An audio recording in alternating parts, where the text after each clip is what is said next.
ये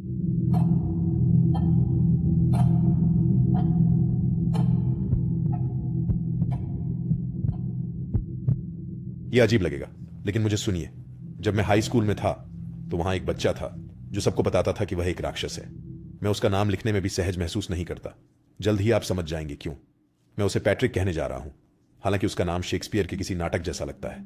वह बहुत ही सामाजिक रूप से अनाड़ी था और उसकी नजर इतनी खाली थी कि इससे शिक्षक भी असहज महसूस करते थे। वह हर दिन वही सादा ग्रे हुडी पहनता था। मैं बढ़ा चढ़ाकर नहीं कह रहा हूं, मुझे पूरा यकीन है कि उसने उसे कभी नहीं धोया था, क्योंकि वह हमेशा भयानक गंध करता था। वह कद में ठीक ठाक छोटा और दिखने में साधारण था, हालांकि आप यह नहीं बता सकते थे क्योंकि वह हमेशा अपनी हुड ऊपर रखता था। उसने कभी भी अपने धूप का चश्मा नहीं उतारा, यहां तक कि अंदर भी नहीं। आखिर में शिक्षकों ने उससे यह कहना बंद कर दिया क्योंकि वह कभी सुनता ही नहीं था। अब अजीब चीजें आती हैं। उसके कोई दोस्त नहीं थे, लेकिन उसमें लोगों को अपनाने की एक अजीब आदत थी। मेरा मतलब यह है कि अगर उसे आप पसंद आते, जिसे वह किसी दिन अचानक तय कर सकता था, तो वह आपके पास आता और कहता, तुम गोद लिए गए हो, मतलब आप उसके विशेष समूह या जो भी हो उसका हिस्सा बन गए थे। शायद इससे आप उससे सुरक्षित हो जाते, या कुछ ऐसा ही। कम से कम वो ऐसा ही कहता था। उसे वास्तव में बहुत कम लोग पसंद थे, इसलिए बहुत कम लोग ही उसके द्वारा अपनाए गए थे। मैं उनमें से एक थी। पीछे मुड़कर देखने पर, शायद इसलिए कि उसे मुझ पर क्रश था, हम में से कोई भी उसकी राक्षस वाली बातें नहीं मानता था, और सभी ने बस यही समझा कि वह एक परेशान बच्चा था, जो वह सच में था। ओह हां, मुझे शायद यह उल्लेख करना चाहिए कि यह सब वैन पेंसिल्वेनिया में हुआ, जहां मैं बड़ा हुआ। एक और लड़की, गाबी, जिसके साथ मैं दोस्त हुआ करता था, उसे भी उसने अपना लिया था। पैट्रिक का उस पर क्रश थोड़ा ज्यादा स्पष्ट था, और मेरे सभी दोस्त इसे जानते थे। एक दिन मेरे दोस्त और मैं हमारे हाई स्कूल के पीछे की डगआउट्स पर बैठे समय बिता रहे थे, और भगवान जाने क्या कर रहे थे। ये मैं, गैबी, लॉरा और ल्यूक थे। मुझे ठीक से याद नहीं है कि यह कैसे हुआ, लेकिन बातचीत का विषय पैट्रिक के गैबी पर क्रश की ओर चला गया। हम सब इस पर हंस रहे थे, और गैबी साफ तौर पर शर्मिंदा थी। और मुझे याद नहीं कि वह क्या था, लेकिन हम पैट्रिक के नाम के लिए एक उपनाम का उपयोग करते थे, क्योंकि उसका असली नाम बहुत लंबा था।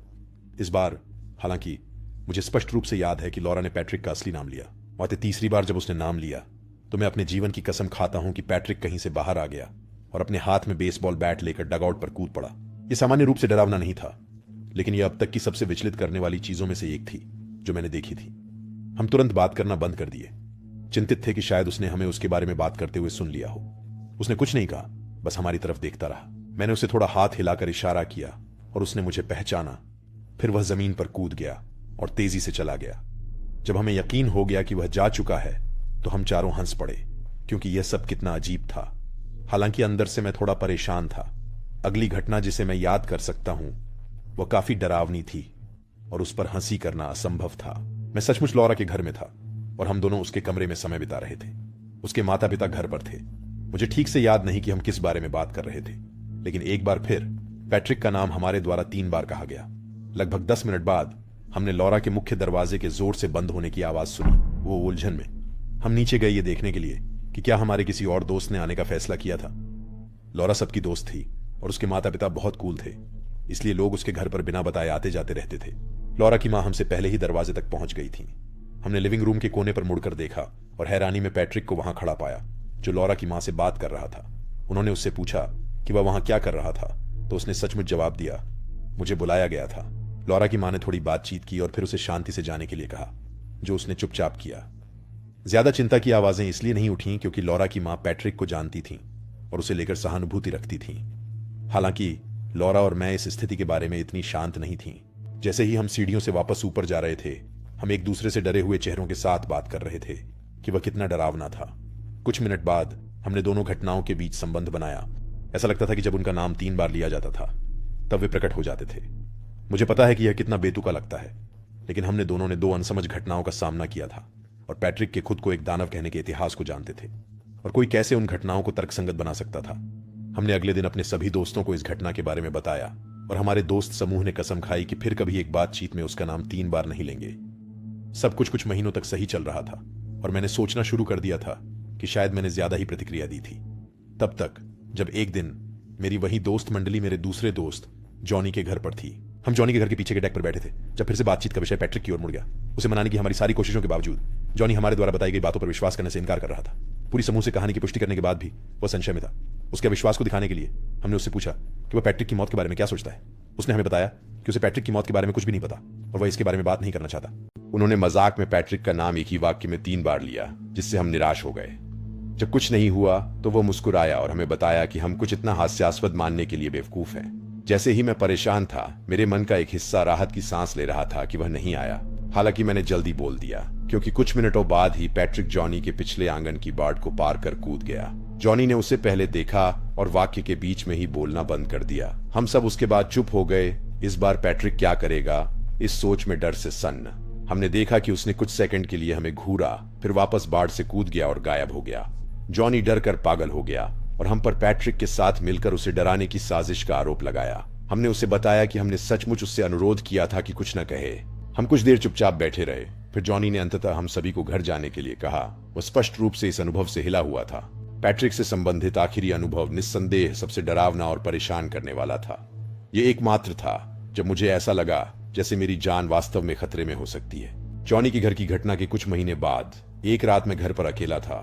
मेरे माता पिता तब शायद ही कभी घर से बाहर जाते थे, इसलिए यह एक दुर्लभ घटना थी। मैंने स्थिति का फायदा उठाने का फैसला किया और एक लड़के को घर बुलाया जिससे मैं बात कर रही थी। वो कुछ अजीब था, लेकिन मेरी उम्र के लड़कों में से ज्यादातर वैसे ही थे। हम मेरे कमरे में बैठे थे और बाहर हल्की बारिश हो रही थी। कुछ देर बाद उसने पैट्रिक के बारे में कुछ कहा, जिससे मैं जाहिर तौर पर सहम गई। वह भ्रमित हो गया, इसलिए मैंने उस स्थिति को समझाया। वह जोर से हंस पड़ा और मुझसे कहा कि वह मुझे डराने के लिए पैट्रिक का नाम लेने जा रहा है। मैंने उससे मिन्नत की कि ऐसा न करे, लेकिन उसने फिर भी किया। इस बार उसने सिर्फ कहा ही नहीं, उसने सचमुच पैट्रिक का नाम 3 बार अपनी पूरी आवाज में चिल्लाकर कहा। इस बार कोई देरी नहीं हुई। जैसे ही उसने चिल्लाना खत्म किया, मैंने देखा कि बाहर तुरंत बारिश बढ़ गई। कुछ सेकंड बाद मैं घबराने लगी। जिस लड़के के साथ मैं थी वह सच में दुखी लग रहा था और उसने कहा कि यह शायद महज एक बेहद असंभावित संयोग था। मैंने उसे कुछ बुरा भला कहा और खिड़की की ओर जाकर तूफान को देखने के लिए दौड़ी। मैंने नीचे देखा और अपनी गाड़ी के रास्ते पर नजर डाली और चिल्ला उठी जब मैंने खिड़की की ओर देखता हुआ एक व्यक्ति का सिलहूट देखा। ये सुनिश्चित रूप से जान पाना बहुत अंधेरा और तूफानी था, लेकिन मैं 99% निश्चित था कि वह पैट्रिक ही था। मैंने पर्दे बंद कर दिए और सभी दरवाजे बंद हैं यह सुनिश्चित करने के लिए नीचे की ओर भागी। पीछे का दरवाजा बंद करने के बाद मैंने उस व्यक्ति को फिर से देखा। इस बार वह मेरे सामने के लॉन में बिना हिले खड़ा था। मुझे एक घबराहट का दौरा पड़ने जैसा महसूस होने लगा और मुझे लगा कि पैट्रिक मेरे घर में घुसने का कोई तरीका ढूंढ लेगा। मैं चिल्लाने लगी, लेकिन मैं गोद ली गई हूँ, बार बार उम्मीद करते हुए कि इससे कुछ होगा। मुझे पता था कि उसके पास मुझे सुनने की कोई संभावना नहीं थी, लेकिन उस समय मेरा दिमाग इधर उधर भाग रहा था। मेरे साथ जो लड़का था वह कुछ सेकंड बाद सीढ़ियों से नीचे भागा और मुझे रसोई के फर्श से उठाकर सांत्वना देने की कोशिश की। मैंने फिर से खिड़की से बाहर देखा और वह गायब था।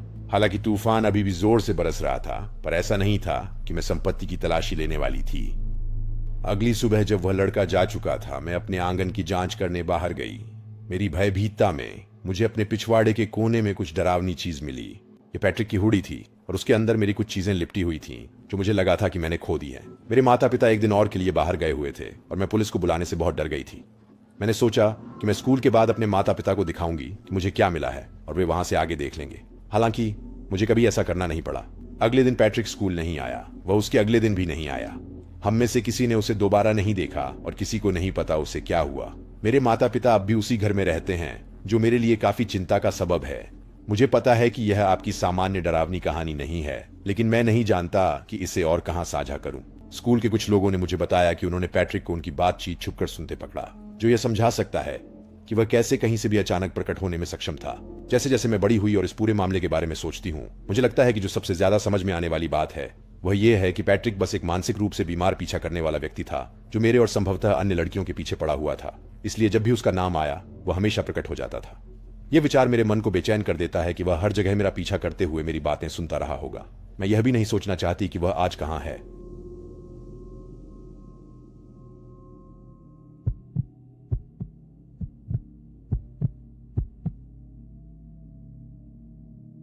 मैं डेनवर से हूं। ये कुछ साल पहले की बात है। मेरा दोस्त माइक और मैं एक बर्फीली शनिवार की शाम को एक डिनर पार्टी में जा रहे थे। पार्टी में जाने से पहले हमने एक शराब की दुकान पर रुकने का फैसला किया। सच कहूं तो बर्फ गिरने के कारण ये काफी परेशान करने वाला रास्ता था, लेकिन हम पूरी तरह खाली हाथ नहीं पहुंचना चाहते थे। हमने कुछ स्थानीय क्राफ्ट बियर और एक विस्की की बोतल चुनी और वापस कार की ओर गए। मैंने देखा कि तब तक बर्फबारी थोड़ी तेज हो गई, लेकिन यह हमारे लिए कोई नई बात नहीं थी। वह जींस का पैक लेने के लिए वापस शराब की दुकान में दौड़ पड़ा, जो उसकी नवीनतम निकोटीन की लत थी। मुझे याद है कि इससे मैं परेशान हो गया था, क्योंकि मैं ही गाड़ी चला रहा था और उस समय बर्फ के लिए मेरी कार सबसे अच्छी नहीं थी। सिर्फ कुछ समय बाद वह शराब की दुकान से बाहर आया और कार में बैठ गया। मैंने तुरंत पार्किंग लॉट से कार निकाली और हम अपनी यात्रा पर वापस आ गए। बर्फ अब और भी तेजी से गिर रही थी। सड़कें सफेद चादर में ढक गई थीं। पार्टी तक की ड्राइव सीधी होनी थी, लगभग 20-30 मिनट का सफर परिचित उपनगरीय इलाकों से होकर। मेरी जिंदगी की चीजें कभी भी उतनी आसान नहीं होती जितनी वे दिखती हैं। बर्फीला तूफान ने अन्य योजनाएं बना ली थीं। जो एक आरामदेह यात्रा होनी थी उसे खतरनाक सफर में बदल दिया। सच कहूं तो मैं कोई शानदार ड्राइवर नहीं हूं और हर 10 सेकंड में गाड़ी का फिसलना स्थिति को और बदतर बना रहा था। देखिए, कई मिनटों तक पहाड़ी पर तनावपूर्ण ड्राइविंग के बाद मैंने एक मोड़ लिया और एक ऐसा दृश्य देखा जो कोई नहीं देखना चाहता। सड़क के बीच में एक खड़ी कार थी जिसकी चेतावनी लाइट्स खतरे की तरह चमक रही थी। गिरती बर्फ के बीच संकट संकेतों की तरह दोनों ड्राइवर और यात्री की तरफ के दरवाजे खुले थे। मैं उस कार के चारों ओर गाड़ी घुमाकर आगे बढ़ने की सोच रहा था, लेकिन माइक ने मुझे रुकने को कहा। आप चाहें तो मुझे जज कर सकते हैं, लेकिन मैं आपका सामान्य धर्मात्मा नहीं हूं। मैंने अपने जीवन में बहुत ज्यादा खामियां देखी हैं, जिसने मुझे आमतौर पर अजनबियों पर भरोसा न करने की आदत डाल दी है। मैंने उसे बताया कि हम देर से थे, लेकिन उसने चिंतित आवाज में मुझे रुकने के लिए कहा। माइक अपनी बच्चों जैसी जिज्ञासा से पहले मुझे मुसीबत में डाल चुका था, लेकिन यह कुछ अलग था। कोई मुसीबत में हो सकता था। सौरण इच्छा से मैंने कार रोक दी और हम दोनों कुछ सेकंड तक बिना भाव के चुपचाप बैठे रहे। माइक ने पूछा कि क्या हमें इसे देखना चाहिए, जिसका मैंने जवाब दिया कि हम वही कर रहे थे। उसने आंखें घुमाई और कहा कि विंडशील्ड से कार को देखना कुछ भी हासिल नहीं करेगा। वह कुछ हद तक सही था, लेकिन मैं वास्तव में गाड़ी से बाहर नहीं जाना चाहता था। स्थिति को लेकर नर्वस था। मैंने उससे पूछा कि क्या वह कुछ मिनट और इंतजार कर सकता है, जिस पर उसने अनिच्छा से सहमति जताई। हम वहीं बैठे हुए खतरनाक लाइटों की झपकियों को देख रहे थे, जो अन्यथा एक खूबसूरत बर्फीली पृष्ठभूमि थी। इससे कुछ नहीं हुआ, जिसे देखकर मैं थोड़ा हैरान था। अंततः माइक ने कहा कि अब उसे सहन नहीं हो रहा है और वह यह जांचने जा रहा है। उसके बाहर निकलने से पहले ही वह कार से बाहर निकल गया। मैंने चिंतित होकर देखा जब वह गाड़ी के पास पहुंचा। जैसे ही वह ऐसा कर रहा था, मुझे लगा कि मेरी आंख के किनारे से कुछ अंधेरा सा हिल रहा था। संभवतः यह मेरी चिंतित मन की कोई चाल थी, लेकिन प्रत्येक बीतते सेकंड के साथ यह स्थिति मुझे और बदतर लगने लगी। 10 सेकंड भी नहीं हुए थे कि मुझे लगा कि कार थोड़ा हिली, जैसे कि ट्रंक या पीछे की सीट में कुछ हिला हो। शायद मेरे दिमाग ने मुझ पर चाल चलने की कोशिश की हो, लेकिन मैंने परवाह नहीं की। मैंने जल्दी से निर्णय लिया और हॉर्न बजा दिया, माइक को चौंकाते हुए, जो गाड़ी के अंदर की जांच कर रहा था। उसने समझा कि मैं क्या कह रहा था और कार की ओर दौड़ पड़ा। मैंने तुरंत गाड़ी चला दी और उसे अपनी शंका बताई कि यह सब एक जाल है। जब मैंने उसे बताया कि मेरे पास कोई ठोस सबूत नहीं है, तो वह काफी नाराज था, लेकिन मैंने दृढ़ आवाज में जवाब दिया कि मैं अपनी जान खतरे में नहीं डालूंगा, जिसे आसानी से मदद के लिए बुलाया जा सकता है। बाकी की ड्राइव काफी तनावपूर्ण थी। सच कहूं तो वह उन लोगों में से है जो आमतौर पर लंबी नाराजगी रखते हैं। हम डिनर पार्टी में पहुंचे और चीजें अंततः सामान्य हो गईं। हम वहां कई घंटे तक रहे और माइक और मैं पहले जो हुआ था उसे लगभग भूल चुके थे। एक अच्छी डिनर और पुराने दोस्तों के साथ समय बिताने के बाद हमारे होस्ट ने उन मेहमानों के लिए टीवी चालू किया जो जा रहे थे, ताकि उन्हें बर्फीले तूफान की जानकारी दी जा सके। उन्होंने स्थानीय समाचार चैनल लगाया और जो मैंने देखा वह वास्तव में भयानक था। सच, पुलिस 2 घंटे पहले ही चोरी हुई एक गाड़ी की रिपोर्ट जारी कर रही थी। वे पीड़ित से प्राप्त मौखिक विवरण को प्रसारित कर रहे थे, जो कुछ इस तरह था। एक महिला अपने किशोर बेटे को एक दोस्त के घर से वापस ले जा रही थी जब उसने देखा कि सड़क के बीच में एक गाड़ी खड़ी है, चेतावनी लाइट्स चालू हैं और दरवाजे खुले हैं। दोनों इस उम्मीद में गाड़ी के पास पहुंचे कि शायद कोई मुसीबत में हो। तभी अचानक से बर्फ के ढेर के पीछे से 2 आदमी निकले और एक और आदमी वाहन के ट्रंक से बाहर आया। उन्होंने महिला पर बंदूक तान दी और उसे उसकी चाबियां सौंपने पर मजबूर किया। वे चोरी की गई कार के साथ उस कार को भी जल्दी से ले गए जिसे जाल के लिए इस्तेमाल किया गया था। मैंने माइक की ओर खौफ भरी नजरों से देखा। वो हम भी हो सकते थे। हम दोनों ने पार्टी के बाकी लोगों को पहले जो हुआ था वह बताया और इससे माहौल थोड़ा उदास हो गया, लेकिन लोग कहानी को पसंद कर रहे थे। इस अनुभव की सबसे बुरी बात यह है कि अब मैं पहले से भी अधिक अजनबियों पर अविश्वास करता हूं।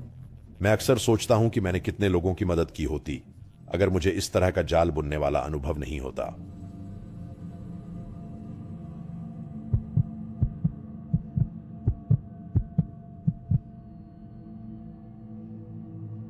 जो घटनाओं की श्रृंखला मैं बताने जा रहा हूं वे लगभग 30 साल पहले मेरी प्रारंभिक बचपन के दौरान हुई थी। अगर कुछ विवरण गलत हैं तो क्षमा करें, लेकिन मैं जितना हो सके उतना याद करने की कोशिश करूंगा। मैं लगभग 10 साल का था। मेरा विस्तारित परिवार बहुत बड़ा था। उस उम्र में मेरे लिए अपने सभी रिश्तेदारों के चेहरे याद रखना मुश्किल था, नाम तो दूर की बात थी। हर पारिवारिक मिलन में मुझे किसी ऐसे व्यक्ति से मिलवाया जाता था जिसका चेहरा मैं पहचान नहीं पाता था, हालांकि वे सभी मुझे पहचानते थे। मेरे पिताजी 9 भाई बहनों में से एक थे, तो मेरे 8 चाचा चाची थे। सिर्फ उनके पक्ष में 8 सेठ चाची चाचाओं के। मेरे दादा दादी मेरे पिता के पक्ष से बहुत ही धनी थे और उनके पास समुद्र किनारे एक बहुत बड़ा संपत्ति था जो मेरे पिता और उनके भाई बहनों के साझा में थी। मुझे इसके सटीक मापदंड नहीं पता, लेकिन मुझे यकीन है कि इसमें 30 से अधिक लोग सो सकते थे। इसी वजह से मेरी परिवार अक्सर पूरे ग्रीष्मकाल के हिस्से वहां बिताते थे। मेरे दोनों माता पिता के पास ऐसी नौकरियां थीं जो उन्हें या तो दूर से काम करने की अनुमति देती थीं या फिर कार्यालय से दूर काफी समय बिताने की। मेरे पिताजी के भाई बहन और उनके बच्चे भी वहीं करते। ऐसा बहुत कम होता जब सिर्फ हमारा परिवार ही बीच हाउस में होता। मैं अपने सभी चचेरे भाइयों के साथ अच्छी तरह तालमेल बिठाता था और बीच हाउस में समय बिताना घर पर रहने की बजाय पसंद करता था, क्योंकि मैं अपने कुछ चचेरे भाइयों के साथ अपने शहर के दोस्तों से ज्यादा करीब था। मुझे अपनी कई मौसियों और चाचाओं से भी बहुत लगाव था। मेरे सबसे पसंदीदा थे चाचा जोसेफ, जो मेरे चचेरे भाई ब्रैंडन के पिता थे। सच कहूं तो ब्रैंडन थोड़ा असामाजिक था और हम साथ में ज्यादा खेलते नहीं थे, लेकिन चाचा जोसेफ अद्भुत थे और वे हमेशा मेरे मूड को बेहतर बना देते थे या मुझे हंसा देते थे। इसके अलावा वो बच्चों के साथ बहुत अच्छे थे, लाइसेंस प्राप्त चिकित्सक और मनोचिकित्सक भी थे और जब भी मुझे जरूरत होती मैं अक्सर उन्हीं के पास जाया करता था। उसके बारे में अच्छी संभावना थी कि वह मेरे बारे में मेरे माता पिता से ज्यादा जानता था। मैं नियमित रूप से उससे अपनी बातें साझा करता था और ऐसी कोई बात नहीं थी जिसे साझा करने में मुझे असुविधा होती। वैसे उस गर्मी में मुझे बेहद भयानक और परेशान करने वाले डरावने सपने आने लगे। जितना मुझे याद है उनमें कोई समान थीम नहीं थी। वे सभी कुछ मानसिक रूप से थकाने वाली चीजों के बारे में होते थे, जैसे किसी परिवार के सदस्य की मृत्यु या हमेशा के लिए अकेला हो जाना या इसी तरह की कुछ बातें। मुझे इच्छा है कि मैं और अधिक विवरण दे पाता, लेकिन मैंने उन भयानक सपनों को लंबे समय पहले ही अपने मन से मिटा दिया है। हालांकि मुझे एक सपना विशेष रूप से याद है। ये उन झूठे जागरण वाले सपनों में से एक था। मैं जागा और नाश्ते के लिए अपने माता पिता से मिलने नीचे चला गया, जैसे मैं आमतौर पर करता था। जब मैं नीचे गया तो वे रसोई में नहीं थे और खाने की मेज पर कोई खाना नहीं था। मैं वापस ऊपर भागा और अपने माता पिता और उनके भाई बहनों के कमरों में धड़धड़ाता हुआ घुस गया, लेकिन वहां कोई नहीं था। बाकी सपने में मैं अपने बेडरूम के फर्श पर रो रहा था, सोच रहा था कि सबने मुझे क्यों छोड़ दिया। लगातार 3 या 4 उन डरावनों सपनों के बाद मैंने अपने माता पिता को बताने की शर्म के कारण अपने चाचा जोसेफ को बताने का फैसला किया। उसने गंभीरता से सुना जब मैं अपना अनुभव उसे बता रहा था और उसने अपनी छोटी नोटबुक में कुछ बातें लिखनी भी शुरू कर दी। उसने मुझे अपनी आंतरिक आत्मचिंतन करने की सलाह दी, क्योंकि कुछ मेरी अवचेतन मन को परेशान कर रहा था। मैं किस तरह का आत्मचिंतन कर सकता था? मेरी उम्र तो केवल 10 साल थी। उन्होंने मुझे कहा कि वह इसके बारे में सोचेंगे और अगर समस्या बनी रहती है तो मुझे उनके पास फिर से आना चाहिए। बिल्कुल ऐसा ही हुआ। कुछ दिनों और बुरे सपनों के बाद मैंने अंकल जोसेफ को स्थिति के बारे में बताया। उन्होंने कहा कि वह स्थिति के बारे में सोच रहे थे और उन्होंने यह समझ लिया था कि मेरे दिमाग में क्या चल रहा था। उन्होंने कहा कि भले ही मुझे ऐसा नहीं लग रहा था, लेकिन मैं अपने माता पिता से गहरी निराशा महसूस कर रहा था और उनके प्रति कुछ अनसुलझी नाराजगी छिपाए हुए था। मैं पहले कभी इतना भ्रमित नहीं हुआ था। मैं एक अनुशासित, विनम्र और आभारी बच्चा था। मैंने हमेशा अपने माता पिता की बात सुनी थी और उन्हें सबसे ज्यादा प्यार किया था। वैसे अंकल जोसेफ को पता था कि वह किस बारे में बात कर रहे हैं। आखिरकार वह एक थेरेपिस्ट थे। मैंने सोचा कि उन्होंने पहले भी ऐसे मामलों का सामना किया होगा और मैं खुद को खुशकिस्मत समझता था कि वे मेरी मदद कर रहे थे। मैंने उनसे पूछा कि मुझे आगे क्या करना चाहिए और कहा कि यह नई जानकारी मुझे थोड़ी डरा रही है। उन्होंने मुझे बताया कि मेरा डरना बिल्कुल सामान्य है और उनके ज्यादातर वयस्क मरीज भी इसी तरह प्रतिक्रिया करते हैं। फिर उन्होंने मुझसे कहा कि यह भी सामान्य है कि मैं उनकी बात से असहमत हूं, क्योंकि सपना देखना यह दर्शाता है कि अवचेतन स्तर पर कुछ ऐसा महसूस होता है जिसे दिमाग मानने से इनकार करता है। यह बात मुझे कुछ हद तक समझ में आई। उन्होंने मुझसे कहा कि अगले कुछ दिनों में जब बात मेरे माता पिता की हो तो मुझे थोड़ा अधिक अवज्ञाकारी होना चाहिए। उन्होंने मुझे अधिक बार नहीं कहने और जब मेरी बात न बने तो उनके साथ बहस करने के लिए कहा। तो मैंने वही किया। उनसे बात करने के 3 दिन बाद तक मैंने इतना असामान्य व्यवहार किया कि मेरे माता पिता चिंतित हो गए। उन्होंने मुझसे कहा कि उन्हें मेरा हाल का व्यवहार पसंद नहीं है और मुझे इसे बंद कर देना चाहिए। मुझे ऐसा करना अच्छा नहीं लगा, लेकिन मैं हर रात डरावने सपनों का सामना नहीं कर सकता था। 10 साल की उम्र में मैं इन बुरे सपनों को खत्म करने के लिए कुछ भी कर सकता था, लेकिन वे नहीं रुके, बल्कि उनके चित्र और भी भयावह, ज्यादा परेशान करने वाले और भी स्पष्ट हो गए। ये बहुत अधिक हो गया था। मैंने फिर से अंकल जोसेफ से अपनी बात साझा की और उन्होंने कहा कि हमारे पास कोशिश करने के लिए एक और तरीका है। मैंने उनसे विनती की कि वह मुझे बताएं कि वह क्या है, लेकिन वह झिझक रहे थे। कुछ मिनटों की विनती के बाद उन्होंने बताया कि वह चीज क्या थी। उन्होंने कहा कि मेरा दिमाग मेरे युवा शरीर के लिए बहुत परिपक्व था और मुझे इसे आजाद करने की जरूरत थी। जाहिर है मुझे बिल्कुल पता नहीं था कि उसका मतलब क्या था। उसने मुझे कहा कि अगर मुझे एक और दुस्वप्न आएगा तो वह मुझे बताएगा कि मुझे क्या करना है। उस रात मैं डर के मारे सोया। मैं अपने शरीर को आजाद नहीं करना चाहता था, भले ही मुझे पता नहीं था कि वे किस बारे में बात कर रहे थे। उस रात मेरे बुरे सपने देखने से पहले ही मैं वास्तव में जाग गया। इन कुछ दिनों में जब यह सब हो रहा था, मैं कभी भी बुरे सपने से पहले नहीं जागा था। ये कुछ नया था, लेकिन किसी कारण से मैं हिलने या जोर से सांस लेने से भी डर रहा था। ये नींद का लकवा नहीं था, लेकिन मैं बहुत डर गया था। मैं उसी स्थिति में 1 मिनट तक दीवार को देखता रहा। ये नहीं समझ पा रहा था कि मैं क्या कर रहा हूं। अगली बात जो मैंने सुनी वो ऐसी थी जिसे मैं कभी नहीं भूल पाऊंगा, चाहे जितना भी कोशिश कर लूं। मेरे कान के पास ही फुसफुसाते हुए मैंने फुसफुसाहट सुनी। यकीन था कि वो अंकल जोसेफ की ही थी। मैं पलटा और चिल्लाया, जिससे वो पीछे हट गए। वो तेजी से कमरे से बाहर चला गया और दरवाजा बंद कर दिया। मैं वहां ठंडे पसीने में बैठा रहा। मेरे मन का एक हिस्सा सोच रहा था कि मैं अभी भी एक बुरे सपने में हूं। सोने के बजाय मैं अपने माता पिता के कमरे में भागा और उन्हें सब कुछ बता दिया। मैंने उन्हें बुरे सपनों के बारे में, अंकल जोसेफ के बारे में सब कुछ बता दिया। मेरे पिताजी ने 1 सेकंड भी बर्बाद नहीं किया। वो अंकल जोसेफ के कमरे में घुसे और उनका सामना किया। मेरे चाचा ने जाहिर है सब कुछ नकार दिया, लेकिन मेरे पिताजी काफ़ी बड़े कद के थे और आसानी से उन्हें धक्का दे सकते थे। उनके बीच झगड़ा हो गया और मेरे पिताजी ने वो थैला छीन लिया जो अंकल जो हर जगह लेकर जाते थे। चाचा जोसेफ ने तुरंत अपनी चीज़ें बटोरी और मूलतः अपनी कार की ओर दौड़ गए। मेरे पिता ने बैग की तलाशी शुरू की, लेकिन जो कुछ उन्होंने पाया वह भयावह था। सपनों से संबंधित चीज़ों के पन्ने और पन्ने थे। दोनों हस्तलिखित नोट्स और मुद्रित लेख, विशेषकर बुरे सपनों को प्रेरित करने वाले लेख, अलग अलग तकनीकों के बारे में व्यक्तिगत नोट्स, पूर्व डेटा और प्रयोगों के प्रकार। यह डरावना था। आखिरकार अंकल जोसेफ को गिरफ्तार कर लिया गया, क्योंकि पुलिस ने उनके कंप्यूटर पर और भी संदिग्ध चीजें पाई। मैं पूरी जानकारी में नहीं जाऊंगा, लेकिन मुझे यकीन है कि आप अनुमान लगा सकते हैं कि उन्होंने क्या पाया। अंकल जोसेफ के मेरे शरीर को मुक्त करने की इच्छा के आधार पर मैंने उन्हें फिर कभी नहीं देखा। मुझे नहीं पता कि उनके साथ लंबे समय में क्या हुआ, क्योंकि मेरे माता पिता इस स्थिति के बारे में बात करना पसंद नहीं करते थे, कम से कम मेरे सामने। कभी कभी मैं खुद को ठोकता हूं कि मैं इस पूरे मामले में कितना भोला था, लेकिन अब मैं इसके बारे में कुछ नहीं कर सकता।